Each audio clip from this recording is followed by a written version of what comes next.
Salut, moi c'est Clémence, ta nouvelle collègue de bureau. Ici, je t'explique la tech sans prise de tête, et aujourd'hui, on va voir comment créer un site internet gratuitement.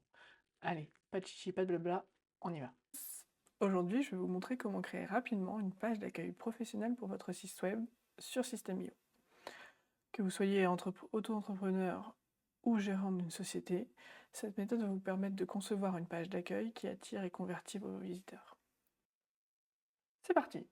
Créons notre premier site internet. Pour cela, vous vous connectez à System.io. Vous allez dans la partie blog, puis dans la partie créer. Vous allez donner un nom à votre site ou à votre blog. Pour l'exemple, ce sera test. Par défaut, le nom de domaine utilisé, c'est le nom de domaine de System.io. Si vous avez un compte gratuit, ce sera votre identifiant .system.io. Si vous avez un compte payant et que vous avez inséré un nom de domaine, il apparaîtra juste en dessous. À vous de sélectionner quel nom de domaine vous intéresse. Si vous souhaitez ajouter un nom de domaine personnalisé mais vous ne savez pas encore comment faire, je vous invite à aller voir la vidéo correspondante. Donc par défaut, votre site sera à la racine de cette adresse URL. Si vous souhaitez mettre un nom derrière, que ce ne soit pas la première page qui apparaisse quand les gens cliquent sur, en l'occurrence ici, c-conseil.system.io, vous pouvez ajouter le nom qui vous convient derrière. Ça peut être page de vente offre 1, ça peut être blog sur les bougies, peu importe, c'est vous qui décidez. Juste, le nom doit être sans espace. Ensuite, vous pouvez choisir un modèle. Sélectionnez celui qui vous convient le mieux, mais ne passez pas trop de temps, puisque de toute façon, tout est configurable juste après. Donc une fois le site créé, il va apparaître juste ici. Vous pouvez aller le voir, le dupliquer, le partager, afficher les paramètres. Afficher les paramètres, c'est ce qu'on vient d'établir. Si vous voulez aller dans Voir, vous arrivez sur votre page d'accueil. Si vous souhaitez le modifier, il suffit de cliquer sur le nom et vous rentrez à l'intérieur de votre blog, de votre site. Par défaut, System.io vous a configuré 3 articles, 4 pages et 3 catégories. À quoi cela correspond-il? Les articles, ce sont des morceaux de site web. Chaque article, comme un article de blog, peut appartenir à une catégorie. En l'occurrence, ici, une de 3. Donc ces catégories, vous pouvez les configurer juste ici, ou modifier les existantes, en allant simplement sur Paramètres et changer le nom de la catégorie. Les éléments qui sont ici, le nom, le chemin d'accès, la description, la partie SEO, qui est la partie pour le référencement, c'est vraiment important de les remplir si vous voulez vraiment faire du blogging. Si vous voulez juste faire un site web, ne vous préoccupez pas de cette partie-là. Creusons la partie site. De base, System.io vous a créé donc 4 pages. Accueil, liste des articles, contact et à propos. Globalement, vous avez votre page d'accueil, c'est-à-dire la première page sur laquelle vos clients, visiteurs vont arriver. Donc c'est la page la plus importante. Liste des articles, ça peut être liste des articles si vous souhaitez faire un blog, mais si vous voulez juste faire un site de présentation pour vendre vos services, ça peut être une page que vous transformez en mes offres de services, mes prestations. La partie contact est très importante, vous pouvez y mettre un calendrier, vous pouvez y mettre un formulaire de contact et également toutes vos coordonnées pour vous joindre, ainsi que tous les réseaux sociaux sur lesquels vous apparaissez. La page à propos est souvent une page un peu qui suis-je, quel est mon parcours, le storytelling de votre histoire, que vous pouvez mettre ou pas, ce n'est pas obligatoire.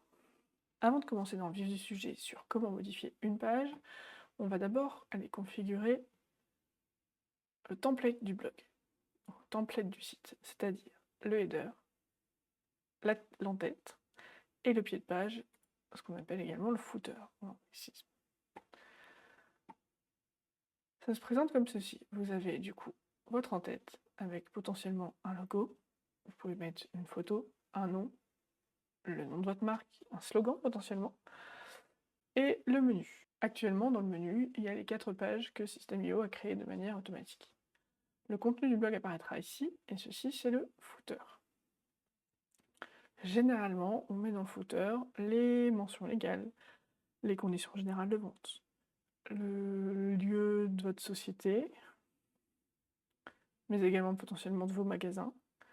Vous pouvez mettre un plan, vous pouvez mettre ce que vous voulez, vos réseaux sociaux comme ici.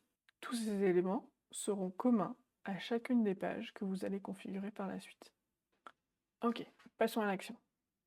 Sur la partie de gauche, vous avez différents éléments. Du texte, des titres, des listes à puces, des boîtes, des dispositions en 4, 3, 2 colonnes, des rangées ou des sections, une partie contenu du blog, partie formulaire avec les champs de formulaire, les boutons, les cases à cocher, les reCAPTCHA. Les reCAPTCHA, ce sont les petits éléments Google qui permettent de vérifier que l'utilisateur est bien quelqu'un de réel et pas un robot. Vous avez la partie média, vous pouvez insérer des images, des vidéos, des audios, carousel de photos. Vous avez la partie sociale avec les commentaires Facebook, des boutons de partage vers X ou des sondages que vous pouvez inclure dans votre site directement. Et une partie divers avec un countdown, c'est-à-dire un compte à rebours. La partie menu, une ligne horizontale pour séparer les différents éléments de votre site. Et vous pouvez également insérer une FAQ ou du code HTML, c'est-à-dire là, pour le coup, pour ceux qui savent coder, vous pouvez coder directement dans votre site. Ça peut être intéressant pour, par exemple, insérer un calendrier en ligne, type calendrier. Vous venez copier-coller ce qu'on appelle l'iframe de votre calendrier. Ça permet à vos utilisateurs de réserver un rendez-vous avec vous directement depuis votre site internet, sans être redirigé vers calendrier. Pour modifier un élément, c'est très simple. Il suffit de cliquer dessus. Vous voyez que l'image que je viens de sélectionner, elle appartient à une rangée. Cette rangée est inclue dans une autre rangée, qui est inclue dans une section. Là, la section, en l'occurrence, c'est la partie header, donc en tête de votre site. Vous pouvez venir modifier chacun de ces éléments. Quand vous le sélectionnez, la partie de gauche change et vous avez les différentes options que vous pouvez attribuer à cet élément. Donc là, en l'occurrence, c'est une image. Je pourrais venir la supprimer et venir en charger une autre, que je déplace ou que j'ai déjà enregistrée dans ma bibliothèque d'images. Pour l'exercice, je vais en mettre une. Vous voyez bien que l'image est beaucoup trop grande. Pas de souci, vous pouvez venir modifier tout simplement la taille de votre image. Si à côté de mon image, je peux venir insérer un slogan, tout est possible. Hop.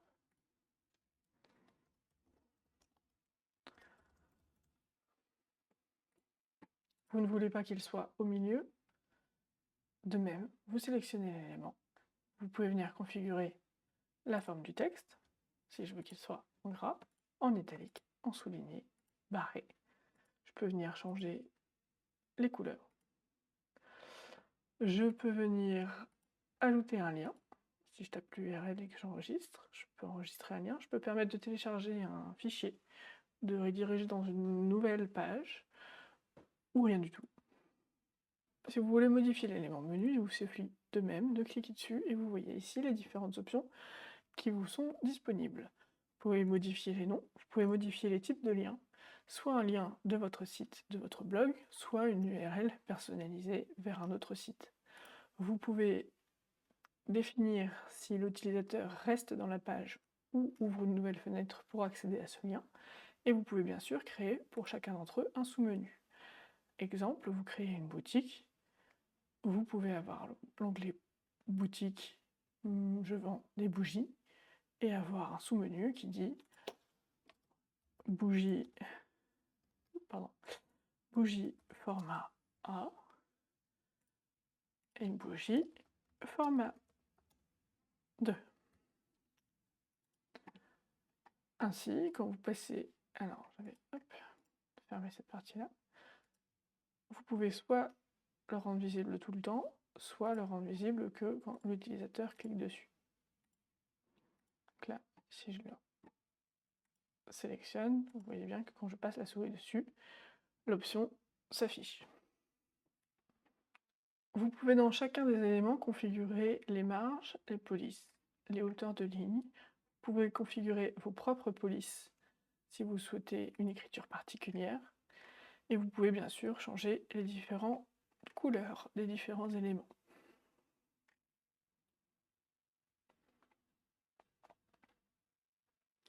Tout est très simple d'utilisation, il vous suffit de faire glisser ou de rentrer directement les valeurs si vous voulez quelque chose de très rigide.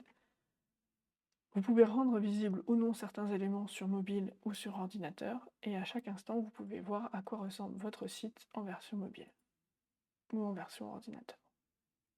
Autre élément important, System.io vous permet d'importer également des blocs déjà préconfigurés. Quand vous cliquez sur bloc, vous avez mes blocs, donc c'est ceux que vous aurez enregistrés, que vous pourrez copier-coller facilement d'une page à une autre. Vous avez la partie fonctionnalité, pied de page, formulaire d'inscription, en tête de page, présentation d'équipe, témoignage, tarif et bienvenue. On va ici s'intéresser au pied de page. Vous avez déjà différents modèles qui existent, avec par exemple, on va prendre la version avec la carte. Et là, c'est tout simple, vous ne vous prenez pas la tête, vous n'avez juste qu'à rentrer votre texte. C'est déjà préconfiguré en taille, en répartition entre les différentes colonnes.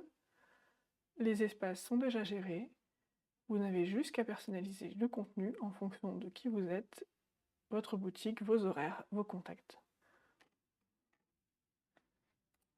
Pour modifier chaque élément, il vous suffit de cliquer dessus et de changer de contenu.